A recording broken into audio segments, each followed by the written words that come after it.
Hello guys, welcome to our Fokotia Talk Show. আমি দুজন বিশেষ অতিথিক আমন্ত্ৰণ কৰি আহিছো। তাৰ ভিতৰত এজন হ'ল ভাৰতৰ বিখ্যাত ক্ৰিকেটাৰ ৰবীন্দ্ৰ জাদেজা। তেওঁক আমি মঞ্চলৈ আহিবলৈ অনুৰোধ জনালো।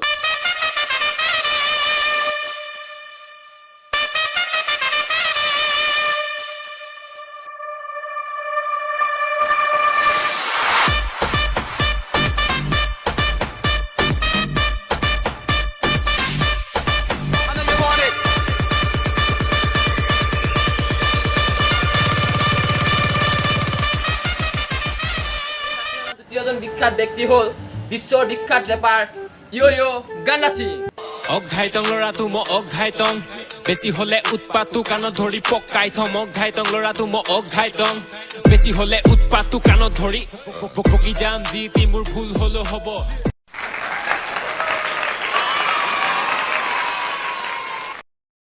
আৰু তৃতীয়জন ব্যক্তি হ'ল বিশ্বমানৰ বিখ্যাত ফুটবলাৰ নামটো কি আছিলে কোনোবা এটা হয় আৰু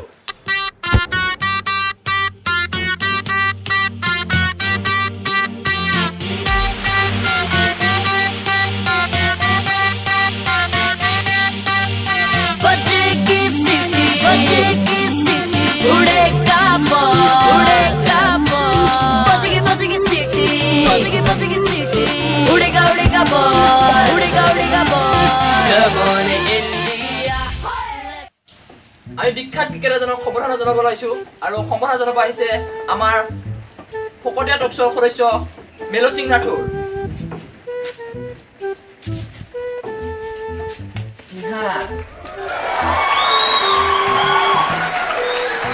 বিখ্যাত বেপাৰক সম্বৰ্ধনা জনাব ওলাইছো আৰু সম্বৰ্ধনা জনাব আমাৰ ফকতীয়া টক শ্ব'ৰ সদস্য বেলেং সিং মেলে।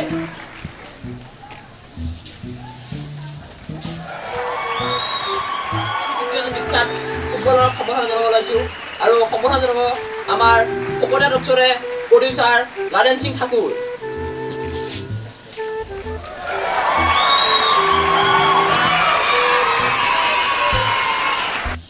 বাই দ্য ৱে, আপোনাৰ নামটো?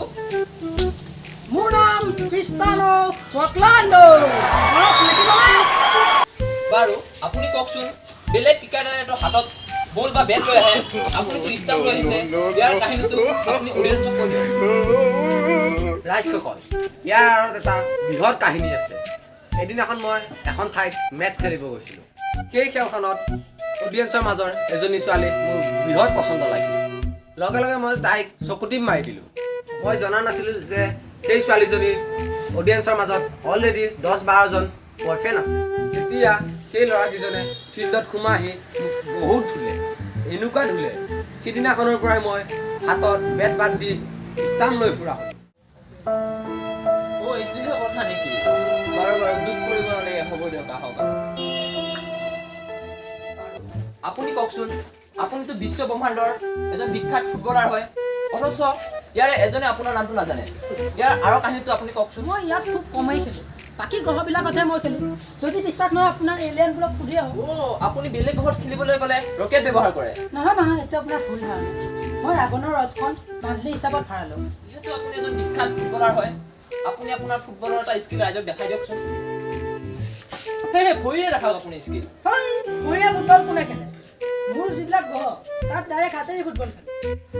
বাৰু শেষত আপোনাৰ কাহিনীটো ৰাইজক জনাই দিয়কচোন। আপোনালোকে ইয়ো হানি সিঙক চিনি পোৱা? ইয়ো বাচ্চাক চিনি পোৱা? এইবোৰ কাৰ কিস্সা? মোৰ কিস্সা। মোৰ কাৰণে আজি মোৰ কাৰণে সিহঁতে বহুত পপুলাৰ হৈ গৈছে। তাৰ নাম ইয়ো হানি সিং কেনেকৈ গ'ল? মোৰ নাম ইয়ো গান্না সিং কাৰণে ইয়ো হানি সিং হৈ গ'ল। অৱশেষত আপোনাৰ এটা ৰেপ চং গাই শুনাওক।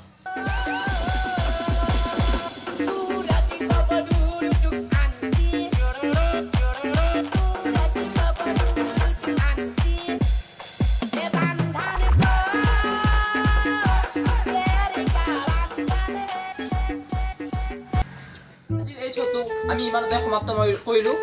আপোনালোকে চাই থাকিব ফকতীয়া টক শ্ব'। নমস্কাৰ। যদি ভিডিঅ'টো চাই ভাল পালে like, comment and subscribe please.